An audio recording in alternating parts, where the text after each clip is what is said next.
Hello, everyone. And as you know, our number one goal here on Making the Argument is to equip you with the arguments you need to win the debate and have constructive conversations.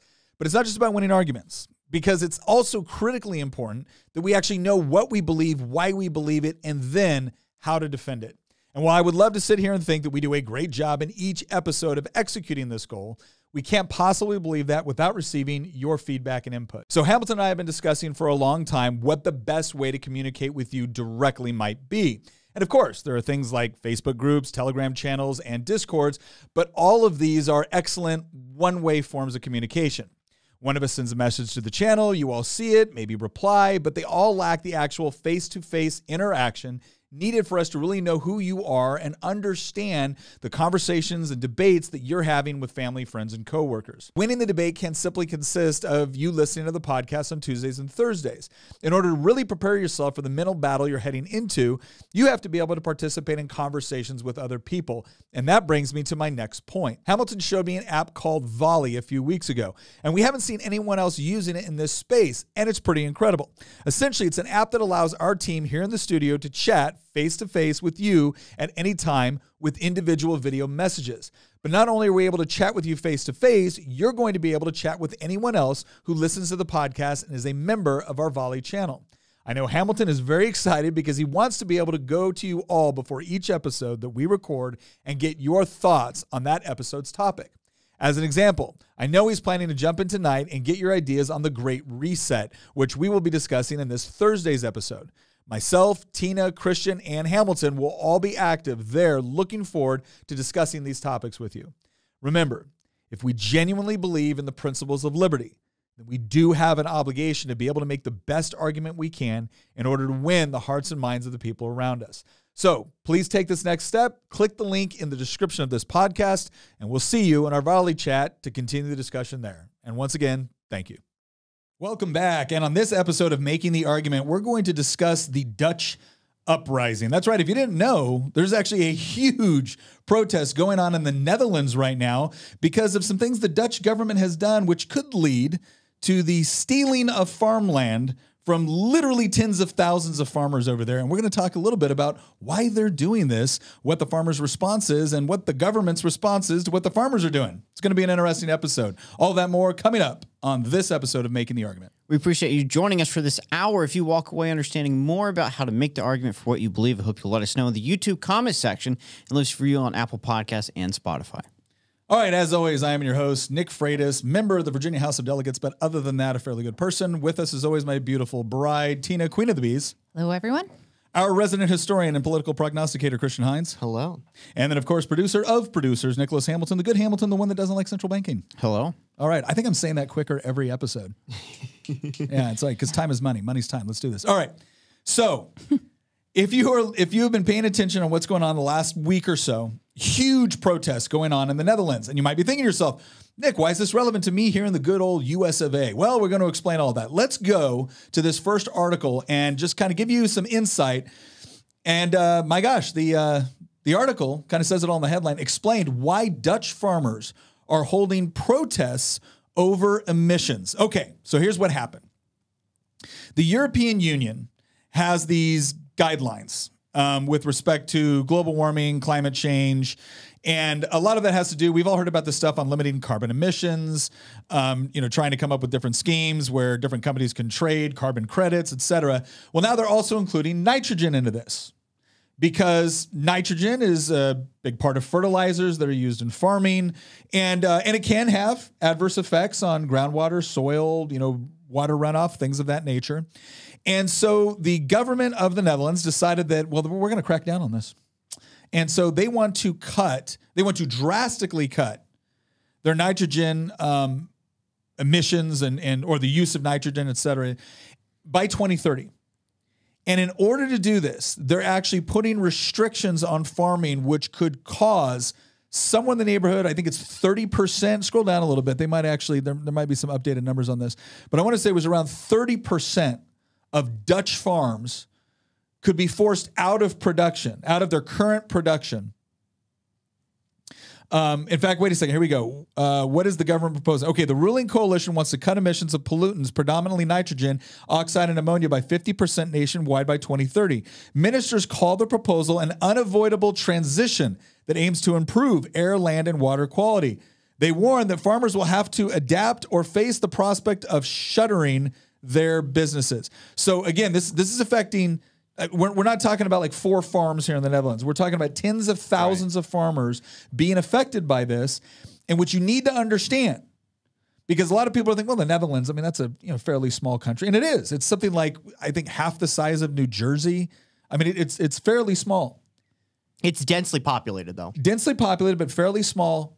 But it is the second largest agricultural producer in the world. Wow. Exporter in the world after the United States. And they are doing this by the directive of the EU, not just because the Netherlands wants to do this. So you got to understand, it's not like the Netherlands has to do it this way. The EU puts out these, objectives and whatnot. And again, this is one of the ways that the government either like they help you or hurt you based off of regulations, subsidization, things like that. But the Netherlands has decided to just like hammer home on this.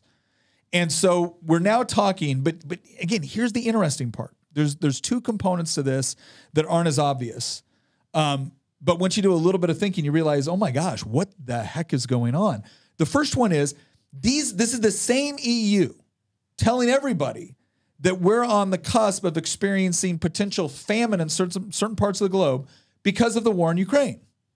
Right, so because Ukraine, which is one of the bread baskets of Europe, right, big wheat production, things of that, grains, etc., because that's essentially out of commission right now. They're warning, oh my gosh, we could potentially at the same time that they're talking about confiscating all of this farmland in the Netherlands in order to cut their overall use of nitrogen and ammonia and other farming fertilizer associated products.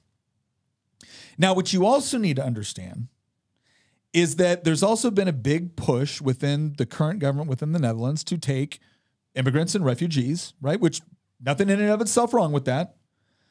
However, they're having issues because once again, small country, densely packed, they're having issues with respect to housing. Really?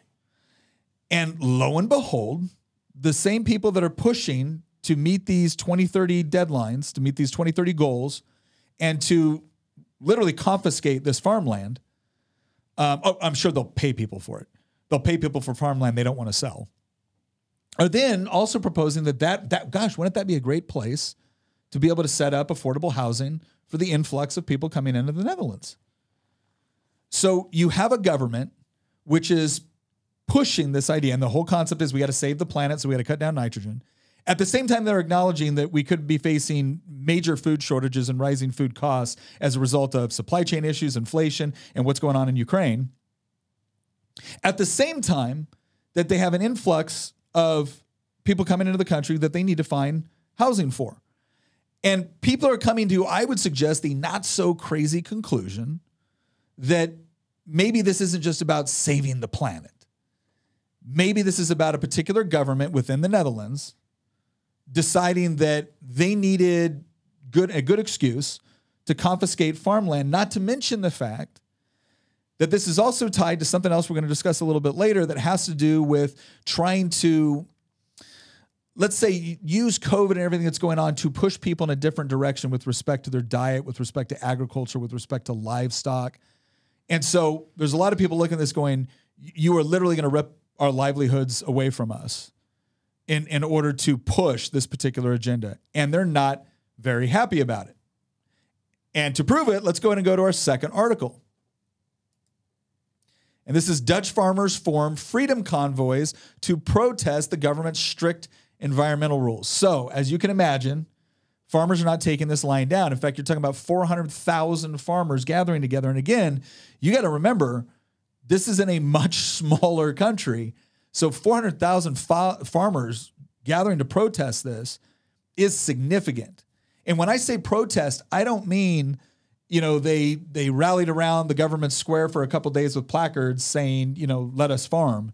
I mean, like, they brought their tractors and combines. They shut down roads.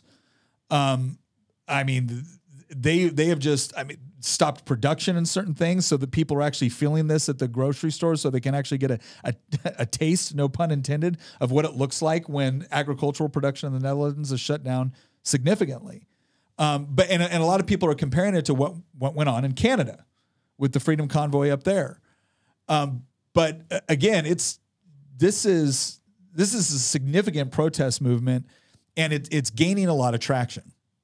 You know, one thing that I've noticed is, and it's real, I mean, it's been going on for a couple of years now, but it's really picked up lately, is that you're seeing more and more of these like protests against entire governments and economic plans.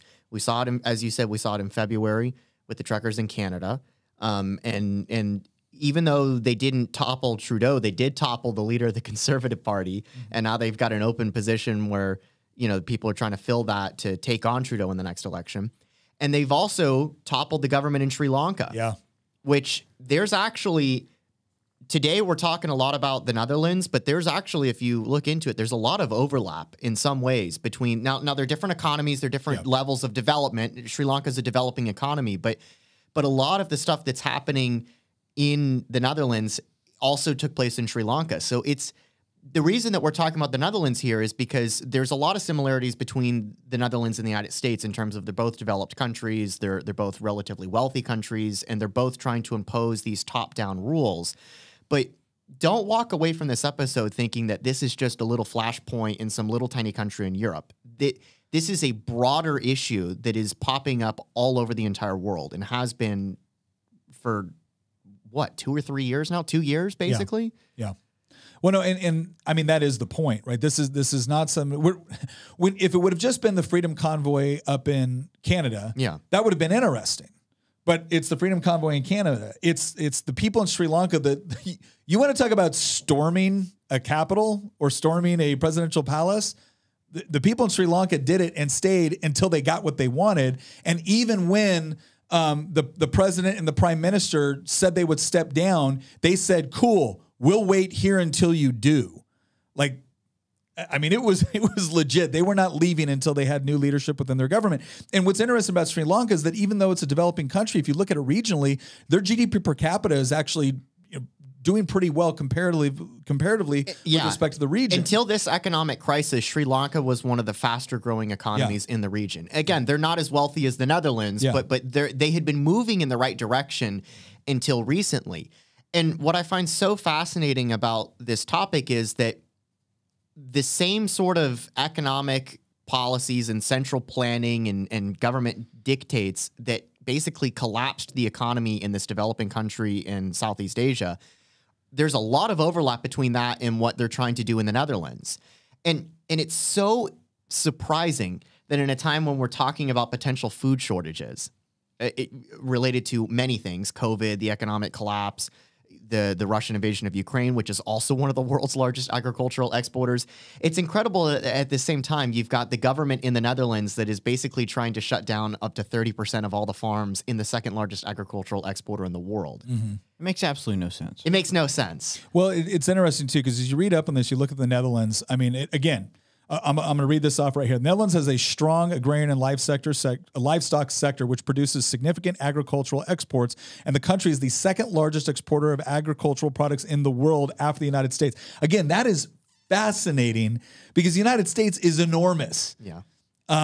Anyways, since the mid-2000s, climate activism and animal rights activism become more commonplace in the Dutch House of Representatives and general political discourse of the Netherlands, especially with the emergence of the Party for the Animals as a political force within the Netherlands.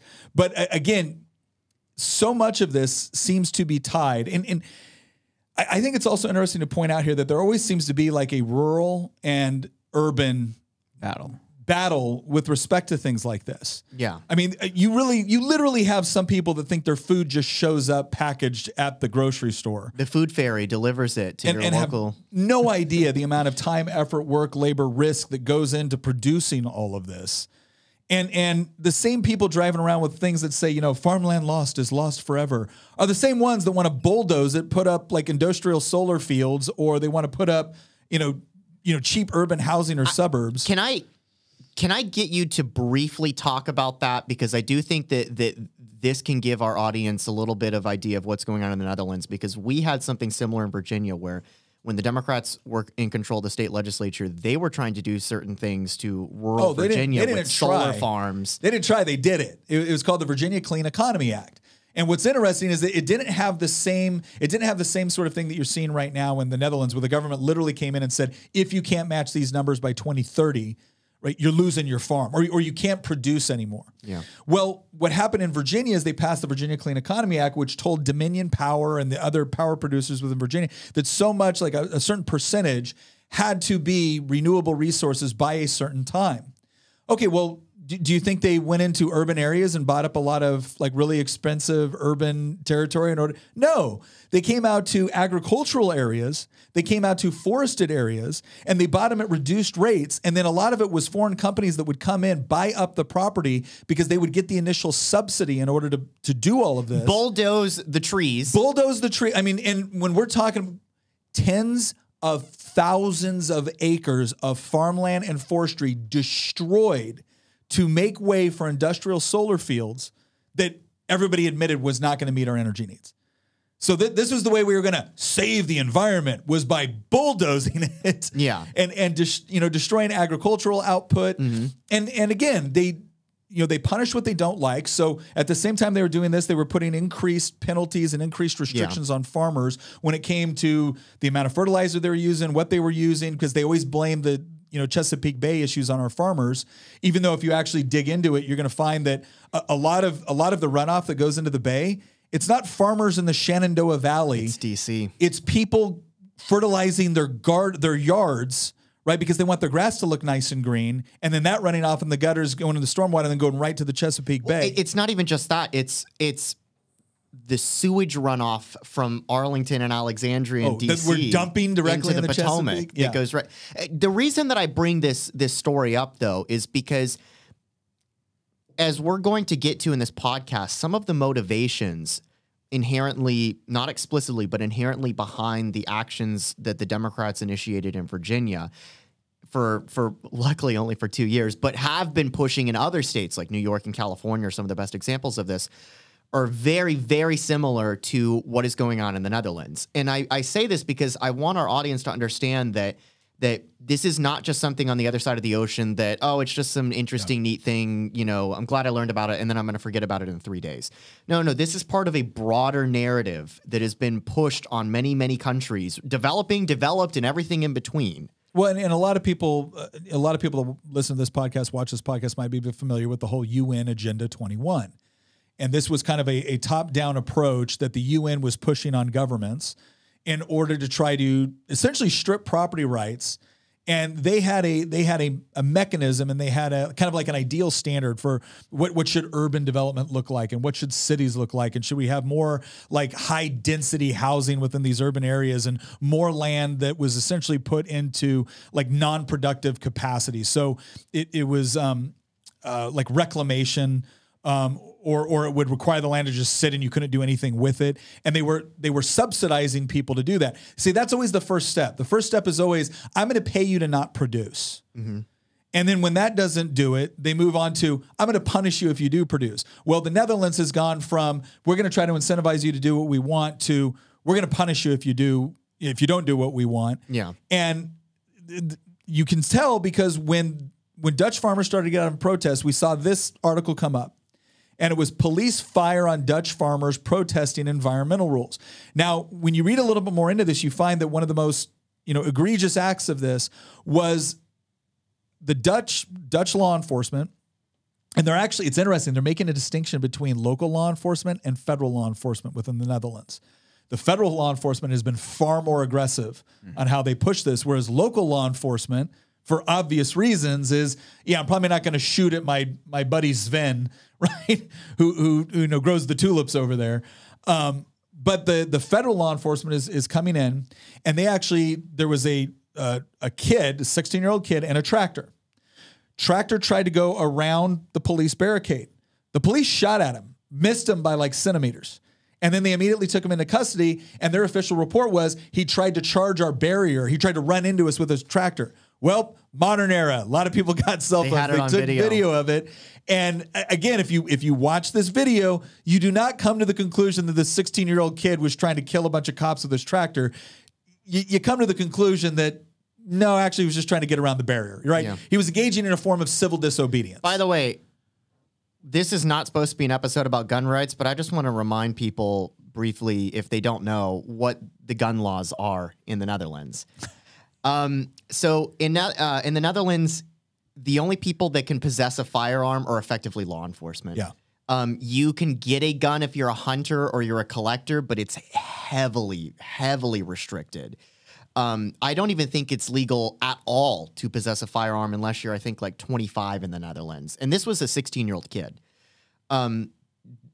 This is, let's be honest, this is why we have our Second Amendment rights in the United States, because all of these farmers, their weapon is their tractor.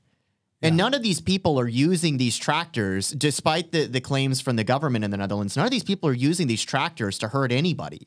Like you said, the story was that, oh, well, he was trying to like kill these police officers with the tractor. You can just go back and you can watch the video, and that is just patently false. Yeah. None of these farmers are armed. Not a single one of them are armed. None of them have the capacity to inflict any damage whatsoever on their government, either aggressively or in an act of self-defense. They are literally defenseless, which is why they're resorting to these forms of civil disobedience, because they don't have any other metrics to defend themselves. They have no means. They were just driving around with their tractor, and darn thing ran out of gas right in the middle of the intersection. And well, by the way, that actually gets me to. Well, wait. Let me talk about one other thing, because you'll find this interesting. Okay. Because again, they've been smart about how they've been doing some of these protests. So, for instance, they demonstrated early on to law enforcement that they had the capacity to do massive level protests across the country at points of critical infrastructure and things like that. So here's what they did on one of their protests. They told everybody that they were going to launch this massive protest on a Sunday. All right, so why is that significant? Well, because the police they had to call up all the reserves. They had to call up everybody. They had to put people on overtime. They had to call them up out of their vacations. They had to call, and they were all ready at all these different points on Sunday. Guess what happened on Sunday? Nothing. Guess what happened on Monday? So they actually, I mean, they were strategically thinking about this. And you think about the difficulty of coordinating that kind of protest. But they've started looking at, okay, what is an essentially, disruptive method? But they're looking at things like that. And again, it becomes very difficult for the government to try to impose this when they've got to predict what's going to happen versus what's not going to happen. And is it worth your resources? Local departments are looking at this a lot more from the standpoint of, they're law enforcement of their neighbors and their friends and their family members. Whereas that's why they're relying more on federal law enforcement in the Netherlands to come in and try to like pick up the slack, not just for resource allocation, but because there's less of a connection between the law enforcement and the community that they're, ostensibly trying to protect. So I'm glad that you brought that up, because a question that came to my mind when we first started looking at this topic for a podcast is a question that I totally expect anybody who's listening to this episode, if they have a friend on the left or the center left, I'm sure that if this topic gets brought up, the question of, well, how is this different than the Black Lives Matter protests in 2020? And I don't mean the burning of like cars in Minneapolis. I mean the people that were like blocking the highways with the banners and everything. And you had there was a discussion in a couple of states. I can't remember the ones off the top of my head. I think Florida was one of them, but I don't think the bill actually passed. But there was a discussion to like make it legal to drive through the protests and stuff like that. And that was very controversial because on one hand you had people saying we shouldn't make it legal to run over somebody. Right. And then on the other hand, you had somebody saying, well, if these protesters are blocking ambulances or police from getting to point A to point B, that should be illegal and they shouldn't be allowed to impede traffic like that. And so you had this like delicate, set of arguments on both sides. And to be fair, I think that there's strong arguments on both sides of that equation. And because the BLM protests were so politically charged and the battle lines were so clearly drawn between left and right, I don't think that a lot of people were able to look at those two things. You either supported them or you didn't. And I want to be intellectually consistent and honest and not just disagree with a form of protest because I disagree with the goals of the protesters. And so what would you say is the biggest difference between what's going on with the farmers in the Netherlands and these BLM protests that took place over the last 2 years?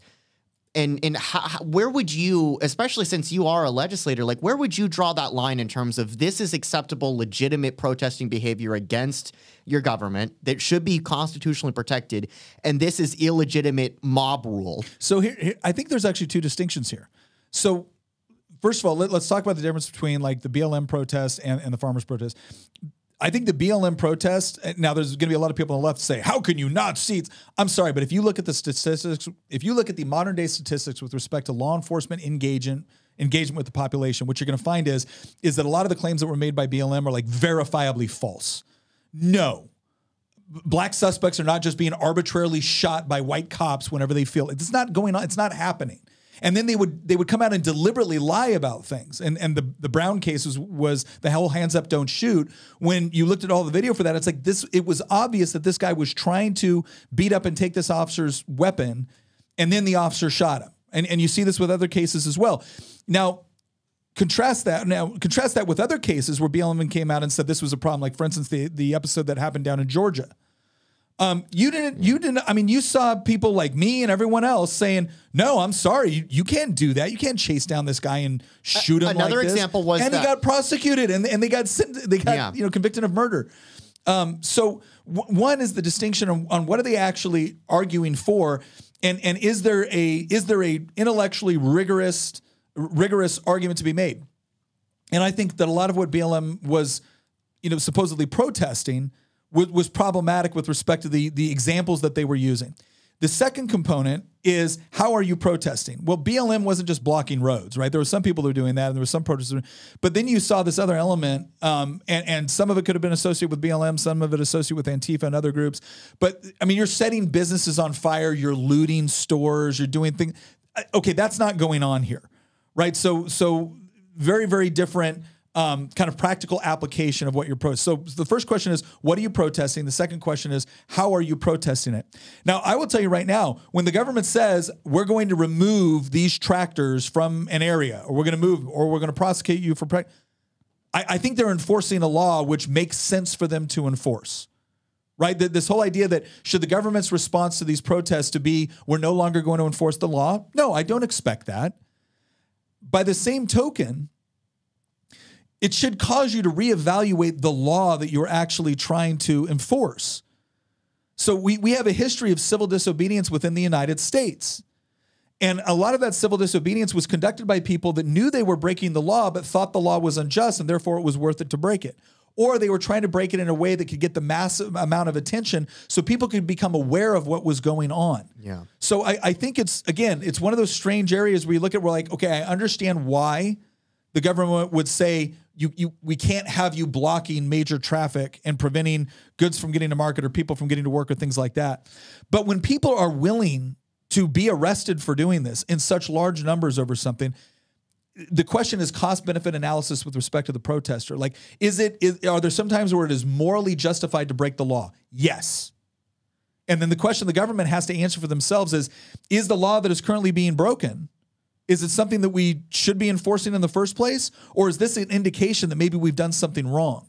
Now, what I find fascinating is the same statist-loving politicians that will say, you know what, hey, you're going to block the road with a tractor, then we're going to shoot at you, are the same ones that sit by when someone literally commits active vandalism against private property owners. Like, this is a very important distinction that I think we keep seeing over and over and over again. I had someone ask me about January 6th, and she was furious about it. Like, I said, no. I am furious about anybody committing an act of trespass and then damaging public property and going in there and trying to intimidate people in order to get what they want. I despise that. I don't care what side does it. It's wrong. It's wrong. However, can you please explain to me why you didn't have any of this frustration or anger or outrage over someone burning down half a city block or multiple city blocks and multiple people dying as a result of this protest? And what was fascinating, which is like, well, but this is our capital. This is the symbol of us. I'm like, you know what? Maybe that's part of the problem. when government buildings and politicians are a symbol of us, but the person that's worked all their life to build that small business that is watching it burn in front of them, not because of anything they did, when you don't have frustration over that, maybe you're the one with bad priorities. Maybe you're the one that doesn't truly understand what makes the fabric of a community and a country, especially one that's supposed to be comprised of free people. I want to point out the target of the protest. Just like what you were just saying about January 6th, you know, at least they were mad at government officials, so they protested the government officials.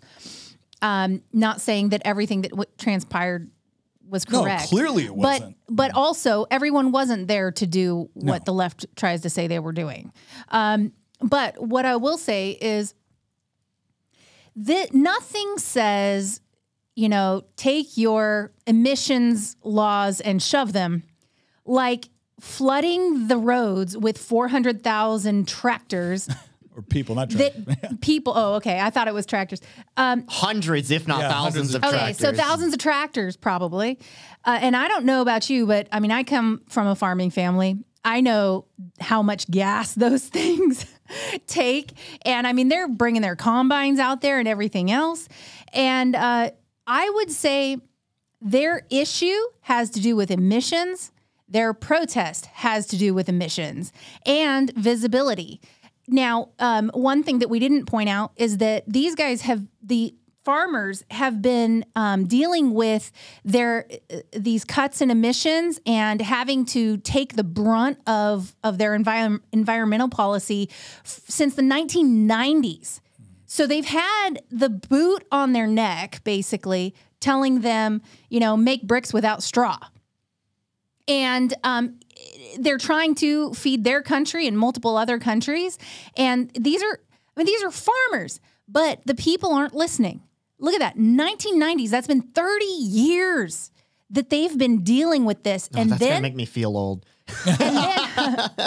And then I was reading where they said that there are, in certain areas, farmers have to reduce their nitrogen emissions by 70%. Yeah. And that means that they simply have to quit. They have to close down. Oh. Now, there is something about this that kind of reminds me a little bit of Atlas Shrugged in a way, because I feel like a lot of these people just don't know where their food comes from. And I will say, there is a massive disconnect between urban people and rural people. And urban people have this view. I mean, to listen to like Hollywood or anyone else talk about people in rural areas, you would think we were like some other breed of human, that the biggest knuckle draggers you've ever seen. And it's like they don't even know where food comes from. And that's, I think, part of the disconnect that these farmers have probably been going through for 30 years. They needed to raise their visibility so that the people in their cities would realize, hey, guess where your food comes from? Well, and I think another interesting part here, and I'll read from this. The government's proposal aims to have nitrogen oxide and ammonia pollution in the country by 2030. According to government estimates, this could lead to the closure of about 30% of livestock farms in the Netherlands. Now, keep in mind, there's been a huge push against livestock recently.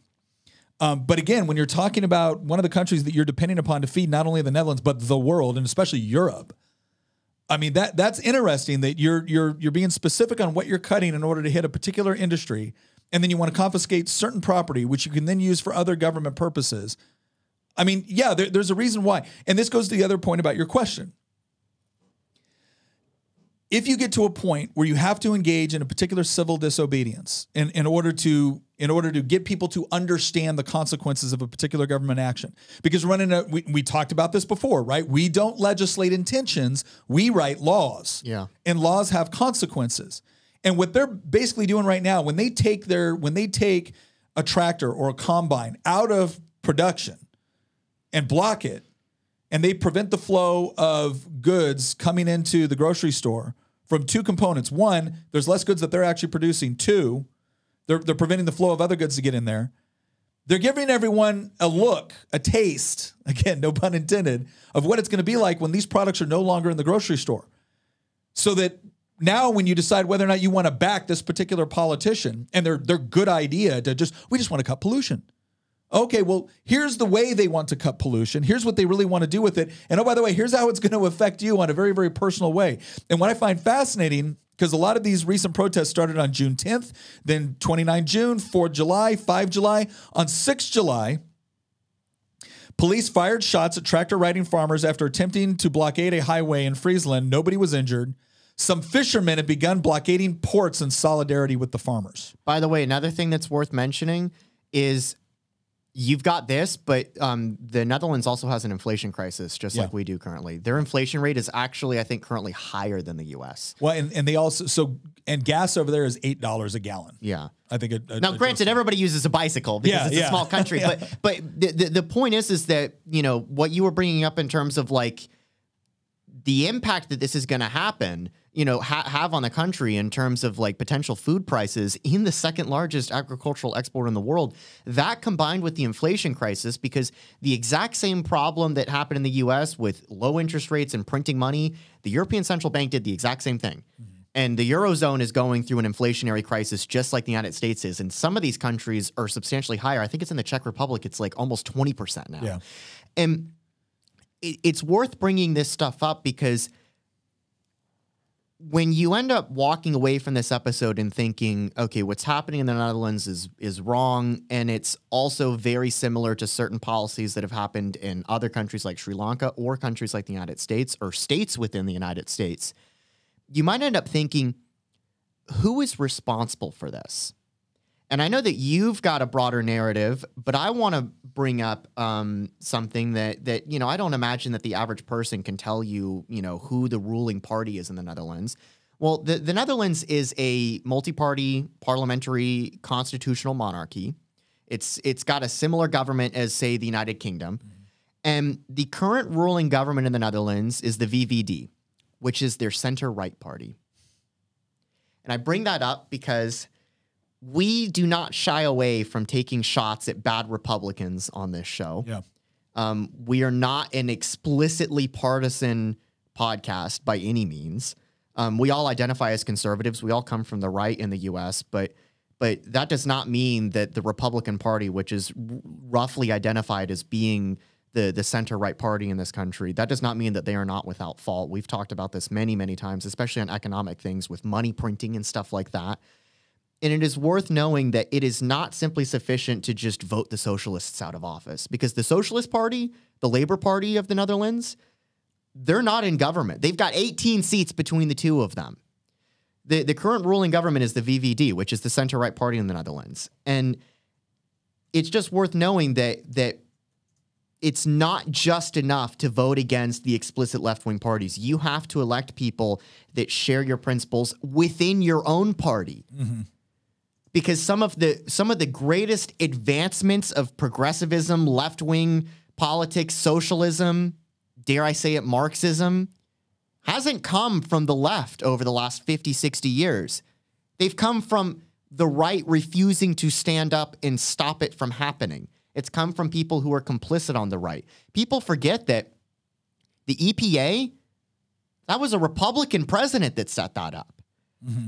It was Republicans that said we would abolish the Department of Education because education is a state and local issue. It shouldn't be dictated by Washington, D.C. And when Republicans had the opportunity to do that in the 80s and 90s, they didn't do it. Yeah. There's so many examples, and if we were to talk about Europe, there's so many examples. All of these left-wing regulations, shutting down farmers, blocking economic growth, intentionally putting policies in place that will make people poor. A lot of these policies in countries like the Netherlands or countries like the United Kingdom are being implemented by the conservative right-wing center-right party. They're not being implemented. Like, people forget that in the UK, they haven't had a Labour government since 2009.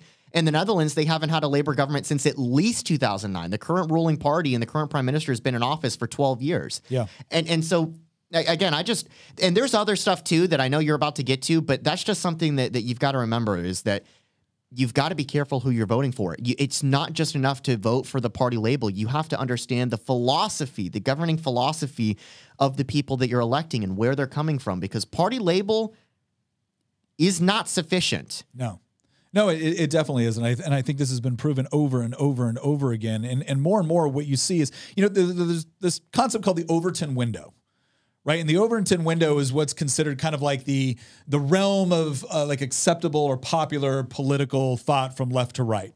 So when the Overton Window shifts in a particular direction, it can take an entire party establishment with it. And I don't just mean the party that's trying to push the Overton Window. I mean the other side as well. You saw this a lot with like Elon Musk saying, I didn't become conservative. You guys went so far to the left that now I'm on the right. Yeah. That's called an Overton Window shift. And you've seen this in Europe now where so-called, conservative parties, and it's also important to notice that there's always been a fundamental philosophical difference between American conservatism and European conservatism. Right, that's kind not of the same things at all. Two different things. Yeah. Two different things. Do you actually want to briefly explain? No, what not you for think? this episode. That's when we'll get another one. But the point is that a lot of these groups that, are so-called conservative or center-right, they're not center-right in the sense that we think of in the United States, where right has growingly become associated with this idea of like concepts of individual liberty, private property rights, free market economics. You have a lot of groups over in Europe that are called right that they may think of themselves as being more like patriotic, right? Or they believe in more like, independence for their own country. But a lot of times that means it's protectionist trade policy, right? That's not what American conservatism is supposed to represent. But all this to say that what you're seeing happen over in the Netherlands is not exclusive to the Netherlands. It's not exclusive to Canada. It's not exclusive to Sri Lanka. You're seeing it more and more as the government attempts to play this larger role in micromanaging the economy, right? We're not talking about, hey, we're going to put in some health inspection regulation. That's not what we're talking about anymore. We're talking about the government coming down and saying, because the EU has said this, and because we want to do this, we're now going to put you in a position where you can no longer afford to run the farm that has been in your family for 700 years. That's the other side that people don't, I don't think people fully understand.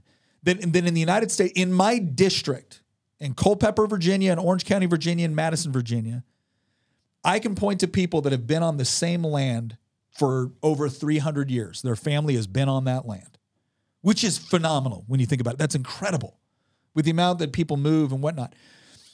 When you get to a point where you pass this regulation and it sounds so good to somebody, it's like, oh yeah, we need to reduce pollution. Okay, fine.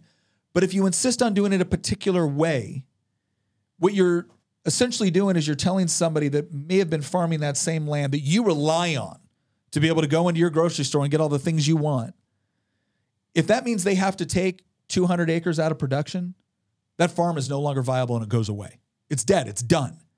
They are living off of such thin margins with respect to what they bring to market that you take a couple 100 acres out or you pass this little restriction that you think is minor, and that has devastating impacts.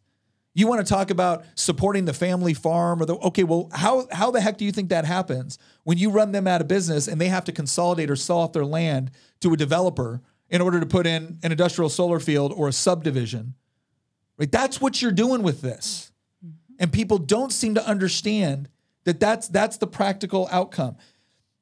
And a lot of people, as they become more aware of this, they start to ask, why? Well, that's a great question. And that leads us to our fourth and final article for this show. And this one comes from the Independent Institute. And we're not going to get into this today because we're going to dedicate an entire episode to talking about this. But the title is, What is the Great Reset? Now, whenever you say something like this, the immediate reaction from the left, from people within government, is you're engaging in conspiracy theories. Well, anybody that has been watching this show for a while knows we don't flirt with conspiracy theories. We look at facts, evidence, data, we follow a logical conclusion, and then we come to a rational or a logical thought process, and we come to a rational conclusion with respect to, okay, is this something that theoretically is possible? Here's what's so interesting about the Great Reset. If you look at the World Economic Forum, and if you look at what they've been talking about there over the last several years they've been doing this forum, it is truly fascinating. They actually wrote a book and coined a phrase talking about the Great Reset. And as people started to look into this and look at, okay, well, what are their objectives? And how would you implement policy in order to achieve those objectives? You get things like what's going on in the Netherlands. But the New York Times likes to come out like, oh, this is just some crazy reset theory. Or this is some crazy conspiracy theory. How is it a conspiracy theory when the people advocating the policy call it the Great Reset and then explain in excruciating detail how they plan to achieve it? Now, do you have some people looking at this and then working in their own ideas and working in their own assumptions that might be crazy or off the wall? Absolutely. You're always going to have that. But next episode, we're going to do a dive into this. And we're not going to, and here's the part that's going to be fascinating. We're not going to use any of the websites. We're not going to use any of the resources out there, right, that are, like right-wing, conspiracy theory blogs or something. We're not going to do that. We're going to look at what they actually say about what they want to do. And then we're going to have a logical discussion about like, okay, if you wanted to achieve this, what sort of economic policies, what sort of legislation would be required to do that? Because you either have to incentivize what you want done or you have to punish what you don't want done. And what would that look like? And what would it look like with respect to the private sector and how companies like BlackRock, how would they conduct their business? How would they influence the people that rely upon them for investment dollars and capital investment? How would they do it if they wanted to achieve that? And we're going to have a very logical discussion. And I'm telling you right now, it is eye-opening. It is eye-opening because it perfectly explains why.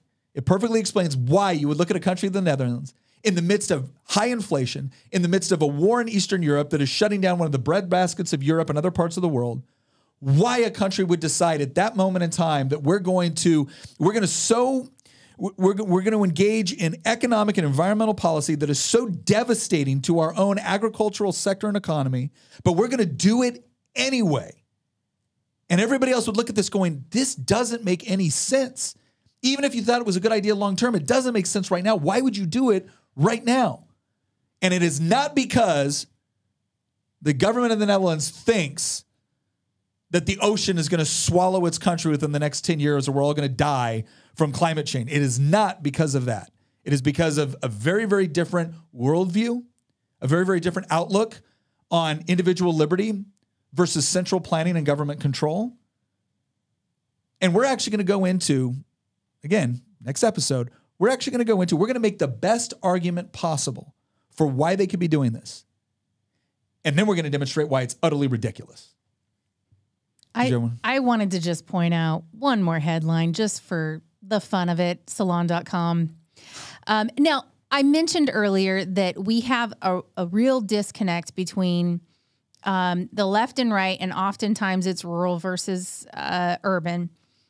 And one of the things that pushes this disconnect and these stereotypes is media outlets. Certain media outlets will frame up a story in such a way to make sure you're going to walk away with it with a certain idea. And then that's the knowledge you have of it. And it has caused you to look at all of these people through a certain lens. And Salon.com says, far right's latest cause, manure-flinging Dutch farmers and the Great Reset. Wow. So there you go. That's not there you one-sided. Not at all. But it is wild to me because I do think that there is a cultural shift and a cultural slide, and a lot of times you can kind of see this happening in our entertainment areas. I think it was like Divergent or something like that in one of those movies, and at the beginning, this girl was narrating this sort of apocalyptic thing happening, and she talked about how they were lucky because they were in the city, and that would mean they could survive. That is the most absurd thing I've ever heard in my life, because how are you going to survive in an urban setting where you cannot grow any kind of food? I guess you're eating people. I don't know. I mean, maybe that's where like Soylent Green comes in and now you're eating people crackers. I'm just saying that if I wanted to usher in a famine and erase part of the human population, I would probably implement these policies. And that's probably really at the heart of the amount of reduction in emissions that they're going for is a lower population. I mean, if you wanted to reduce the population on the earth, they're doing a great job. Must be why they hate Elon Musk so much. But I think that, you look at this and go, okay, some people may have this motive. Some people might be sincere, like, I really love the environment, but I'm an idiot and I don't know how to save the environment.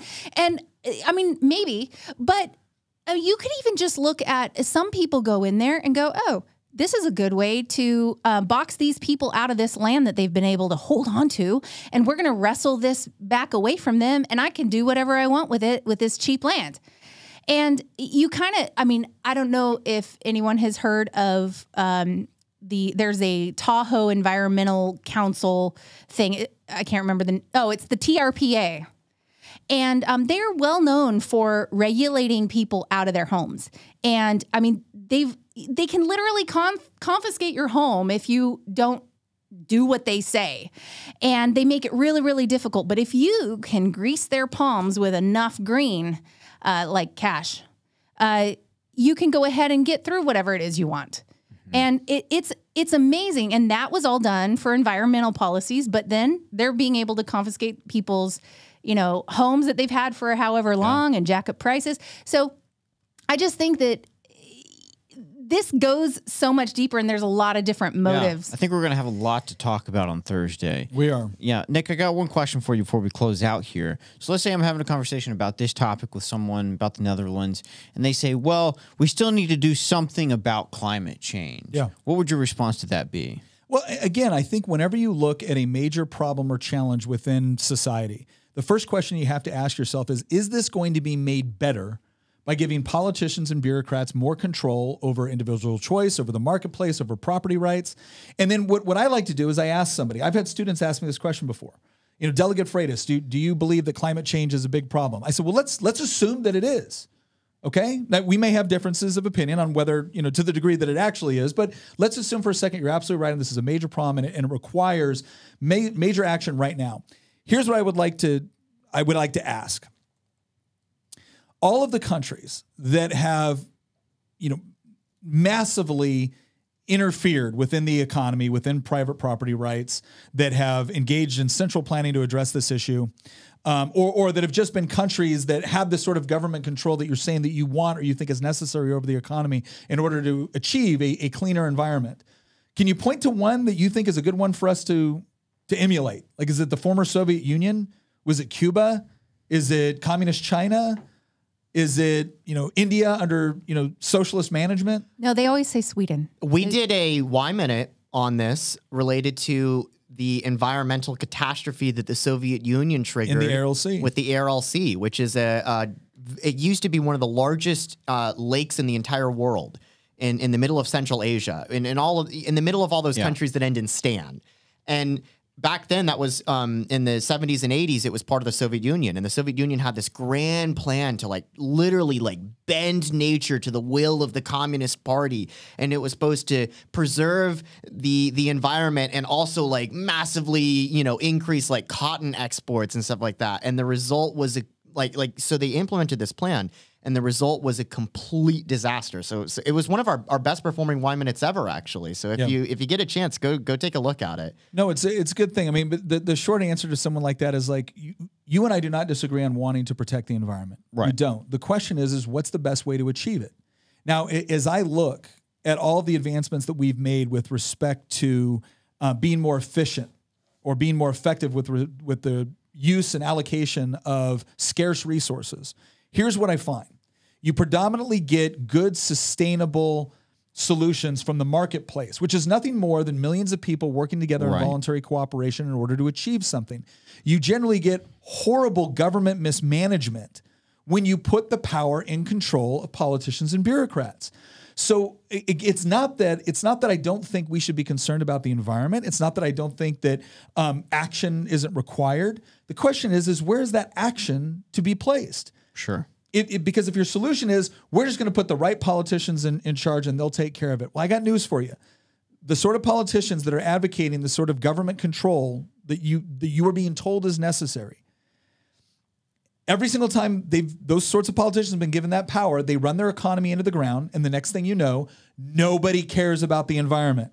Yeah. Starving people do not care about spotted owls. That's a great point. Except that they taste delicious when you're starving. So if you really want to get to a point where we're concerned about protecting the environment, you have to get to a point where we can actually, allow people to protect their property. This is the other thing that you recognize. When people are taking care of their own property, they're a lot more careful with it than when it's publicly owned property. That's called the tragedy of the commons. We should probably do a whole episode on that. So again, the argument should not, this is not a battle between free markets and capitalism versus protecting the environment. Right. What we should do is take free market and capitalism, the greatest economic engine for lifting people out of poverty in the history of, the world, and apply it toward coming up with more effective, more efficient ways to use scarce resources in order to meet our needs, wants, and desires while doing so in a responsible way. But you're not going to get that if we just put politicians and bureaucrats in charge of things, because they end up engaging in cronyism. They end up engaging in policies that have disastrous, not only economic, but environmental impacts.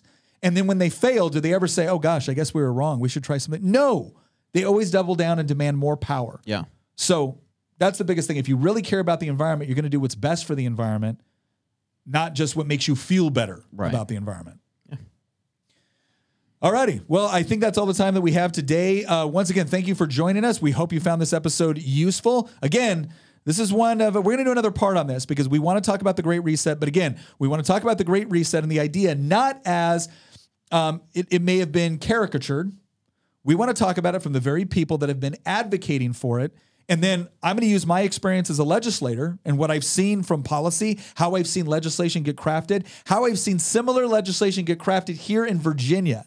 And we're going to talk about what they would need to actually do from a legal and regulatory standpoint to achieve what they want.